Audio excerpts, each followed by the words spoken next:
this could be my favorite part of the day now. Move a little closer to the microphone. I want to hear everything you have to say. Kathy Schaal is back with us this year. It's Breakfast on the Farm. Breakfast is my favorite food of the day, and nobody, I don't care who you are, makes a better breakfast than me. I have secret omelet ingredients. I have everything. You name it, I can make it for breakfast. Nobody makes an omelet better than me. It's fluffy. I use heavy whipping cream in the eggs. It fluffs it up. It's just magnificent. But second best in the world is Breakfast on the Farm. What now? When did this start? Give us a little background on Breakfast on the Farm, and then we'll talk about the specifics of where it is this year. It started about 10 years ago. A group of like-minded people got together and in Racine County, and they decided to start promoting agriculture in Wisconsin, educating the public on agriculture in Wisconsin.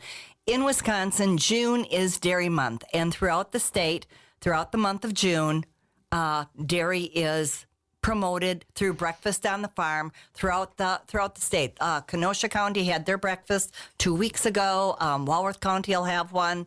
A lot of different counties throughout the state have it. And we have Breakfast on the Farm. Ours is always the fourth Saturday of June. And it's to come on out and see what agriculture is all about, see where your food comes from. Some years we have it on a dairy farm. We've also had it on a pumpkin farm, a grain farm, a beef farm, a sod farm. These are all different types of agriculture in the state of Wisconsin. A fat farm. Remember fat farms? Kathy Schaal, your family has a farm. Is it you or just your family owns it? Actually, 4 years ago, my husband and myself, we dissolved the partnership with our son, and now our son and his wife own the business, the dairy business, Schaal Dairy Farm, and are slowly buying the assets of the farm over the years, the cattle, the machinery, and down the road, the land. Now, you surprised me. You said how many dairy farms are left in Wisconsin? In Wisconsin, it's 676, I think. But in Racine, the Racine County, only 14. It obviously was higher than that at one time. Oh, well, look at how many empty barns you drive by when you go down the road. Why is that? Because it's hard to make a living. At one time, everybody had a little bit of a farm because that's how they raised their family. They had a couple of cows. They had some land that they could feed their family with. And it has gone the other way. It's a very hard way of life. And it's something you can't get into anymore unless it's family operated and passed down, or you have somebody who will mentor you and bring you in. So you can't start a new one. It's difficult to start a new one. Very difficult to start up on your own. So I'd be like Green Acres if I tried to start one. It wouldn't. It would be difficult. There are some people that are doing it, but it is very difficult. Oh, man. You know, I told you before we went on the air, my wife says that our farm reports we run with Pam Yankee from between 5 and 6, and then at 6:30 and 7:30, says that's the most important information you guys have on that radio station because the world runs on food. Mm-hmm. Everybody has to have food. And she said if there's ever a shortage of food, you think Black Friday sales of years ago where people grabbing items that are on sale or something, wait till there's a shortage of food, and you'll really see people grabbing. They'll do anything they can to get food, and the farmers supply it. Yes. So, now, how are we doing? We're making enough food, obviously, for this country and the world. Mm-hmm. We still make it. I mean, I see farms still being plowed. Yes. Around. But it's funny you mentioned that. There's a farm next to our church that's no longer a farm. It's all weeds now. But when I first started going to our church there on Spring Street, they were plowing the fields and harvesting stuff. Now it's not. Yeah. There's less all the time because more farmland is being turned into residential areas or commercial businesses. There's more money in it.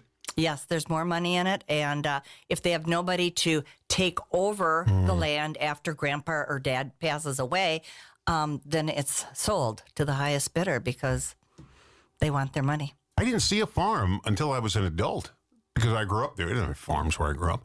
And when I moved to Atlanta, we were a big radio station. We had a farm show on the station. I went and said, I think it'd be nice to start a farm. And the engineer was laughing at me. A city boy like you going to start a farm? You got to be kidding me. And I think he's right. I wouldn't know where to begin. Well, depending upon what type of farm you have, if it's a grain farm versus like a farm that has animals, sheep, hogs, dairy. You know, if you're with animals, you have to be part veterinarian. You have to know how to market your produce. You have to know an agronomy, your soil. You have to know, watch the weather. There are so many things you have to be competent in, a mechanic also, in order to make this function. And you can't take a 2-week vacation because the animals have to eat. That is correct. Cows like to be milked twice a day, 365 days of the year. And vacations are slim. When I talked to the guy who owns Jungle Jim, who owns Jungle J rather, owns the Lake Geneva Safari, I said he closes for the season in October and they don't open until May. He said, but the animals still have to eat. They still need vet care.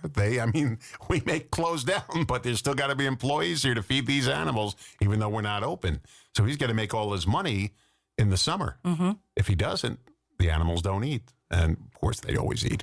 So let's talk about breakfast on the farm. I went last year for the first time. You had it at the county fairgrounds. Correct. Because I guess you were going to have it at your family farm. And we had a little sprinkle of water outside, and the ground was a little damp. So no, we had a huge downpour at 5:30 in the morning, and the committee had to make a call. And it wasn't a happy thing, but the tents were all sagging, and a river of water was running through the dooryard, and the dry hayfield they were going to park in was now mud. And but that's real farm life. We would have enjoyed it. we wouldn't have got another hay crop off that field this year. Yeah. So we have the county fairgrounds, which Yes. was nice. It was very nice, very well done. But this year, it's on a farm. Yes. I don't see any major rain in the forecast coming up, which is good. And tell us about where it's going to be this year. This year, it's going to be hosted by Frost Farms, which is a dairy, forage, and grain farm in Waterford, Wisconsin. And the Frost Farm has been farming since 1836. Whoa. It's sixth generation. Lincoln was a little pup at that time. Yeah.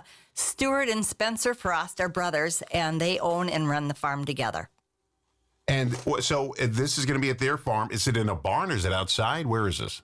It will probably be out. The breakfast will be outside. They have a tent they set up, and then there will be children's activities, educational activities. There'll be they have a little bit of a farmer's market going on also there.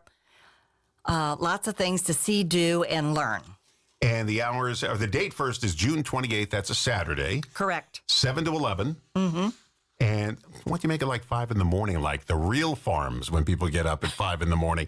That would be nice. Give us the menu. Okay. We have scrambled eggs, plain, or we have them with ham, Ooh. sausage, milk, ice cream, of course. It's dairy breakfast. There's tractors to see. They'll have machinery set out for people to look at, children's games, a petting zoo that the 4-H and FFA local students put on, live music, and just a lot of fun to come out to the country and see a real working dairy farm. I love to watch the machines that make the scrambled eggs because they don't have a little chef with a little pan like you go to an expensive restaurant. He's making them. This is a huge thing, and it just keeps churning around in circles and making those scrambled eggs. They sprinkle the ham in there, and it's really good. Yes, it is. It's really very good. We have a good breakfast. Now it's $10 each. Now kids 5 and old, or children 5 years old and under are free Yes. because they don't eat a lot. No. I did when I was 5 years old, but these kids don't today. $10 to get in. Now, we were talking, I was using a story before we got on the air. If you went to Disneyland and got the Princess Breakfast, how much was that? What did I say, 900 and some odd dollars here? I got the story here somewhere. This was amazing. It was, here it is. Family of 5 had breakfast at Disneyland, and the bill was $937. And it was just basically a scrambled egg breakfast, but they had lobster rolls. That's probably kicked the price up. And for kids, it was just eggs, waffles, and macaroni and cheese. The bill was $937.65. Makes this breakfast look kind of cheap, doesn't it? Yes, our breakfast is a much better deal. And it's going to be very tasty and, a lot of good things to eat. And you don't have some big overgrown mouse bothering you while you're eating. Nope, not at all. That's good.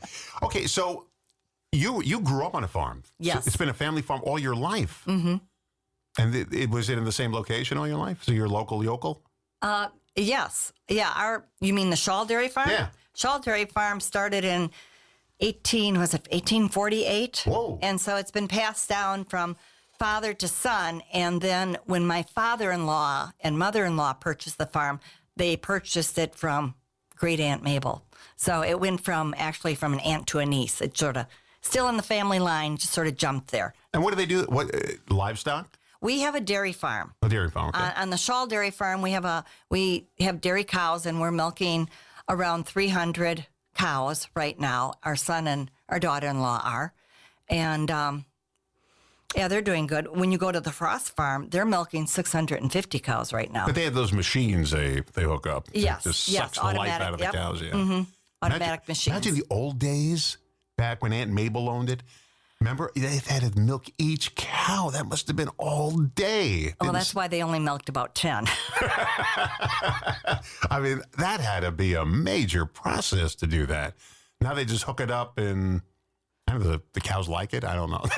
Well, it relieves the pressure, and we have automatic takeoffs on our machines. So when they're done milking, they automatically come off, and the cow can go back and walk around, eat, and drink. Let's talk about you, because I'm a city boy. I grew up in a city. When you woke up in the morning, you had chores to do on the farm? There were chores to do, but I ended up in the house. I didn't have to go outside much. You had brothers? I had an older sister, and my dad farmed with my uncle, and so I had some cousins, and my older sister, they helped outside more than I did. You know, there was a farm on Long Island. Then it's not there anymore. This was the end of the farms. And Guido Foglia owned it. And I remember once or twice a year, he and his wife and kids hosted this big dinner for relatives, and we were allowed to come because my father was close friends with them. And we used to go into the fields. He said, go get some corn. And we used to pick the corn off the stalks and pick them in and bring them in, and we cleaned them up, and they roasted them, and it was pretty good. I enjoyed doing that. That's about as much farming as I ever went into. They didn't have animals. They just had fields. They plowed. But I remember running through these fields, and I couldn't have been, well, it was 1964. The Beatles had just come out. So I was 10 years old. I couldn't believe how high these things were and how you can get lost in these fields. Oh, yes. Because we're running through them now. It's just housing there now. They got rid of the farm. But, I mean, it was really fun doing that for a day. I couldn't imagine doing it every single day. But Then it becomes work. yeah, for a 10-year-old, it was fun doing it for one day. Because I remember we ran in the house. The Beatles were on the Ed Sullivan Show that night. Oh. So I remember I could pick the exact date that we were doing this. And everybody ran to the house to watch the Beatles. And we went back outside again and got more food. All right, so let me just quick review here. This is Breakfast on the Farm. It's been going on for about 10 years. Yes. And you choose a different farm every year. And this year, it's the Frost Farm. And I'm going to give you the address here, but you can get this. Is it on? Could they go online to get this address? You can go online. You can go on Facebook. You can go to Racine. It's RacineCoBreakfast.com. Racine County CoBreakfast.com. That's good. And the address is 32,000 Bridge Drive in Waterford. You said it's by Tishigan, though. Yes, it's going out Waterford into Tishigan. Quick review, in case you're just tuning in. Breakfast on the Farm, the Racine County Breakfast on the Farm, the annual event. June 28th, it's a Saturday, this Saturday, right? Yeah, serving 7 to 11 in the morning. Eggs, sausage, milk, ice cream. There's tractors to see, children's games, a petting zoo, and live music and more. Tickets are $10 each, 5 years old and under are, here's the address right here, are free. RacineCoBreakfast.com. It was right in front of my face. See? If I grew up on a farm, I would have known that. And this is the Frost Farm. How far in advance do they have to get ready for this? Well, they usually a year in advance, we know who it's going to be. Okay. And then they can start thinking about it, planning ahead, because they have to make sure they have a field for the cars to park on.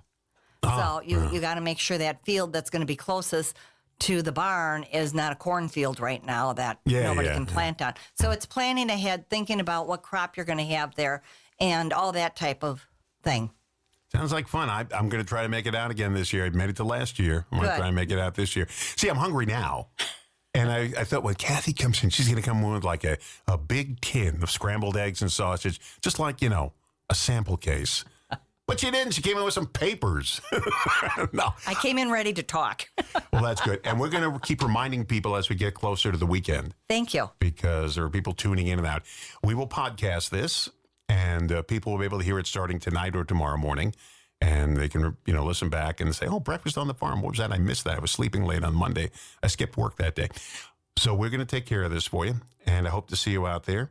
And now you are running the show, or how does this work? No, there's a committee that runs this. My job is just advertising. Well, that's good. Thank you, Kathy. Everybody has to have a job, and that's mine. But there are people that run it and make sure that the tents are ordered, the food's ordered. We have volunteers in place because it's run by volunteers that make the eggs, serve the food, do the tents, do the setup, do the cleanup, do the takedown. A lot of 4-H and FFA clubs are involved. Well, that's good, yeah. So it's a lot of community activity. Thanks much for coming in. Thank you for having me. I know it's a big schlep coming in at that hour of the morning, but I do appreciate it. Thank you. Kathy Schaal from Breakfast on the Farm this Saturday at Frost Farms at 32,000 Bridge Drive in Waterford. Actually, it's in Michigan, but that Waterford is the mailing address.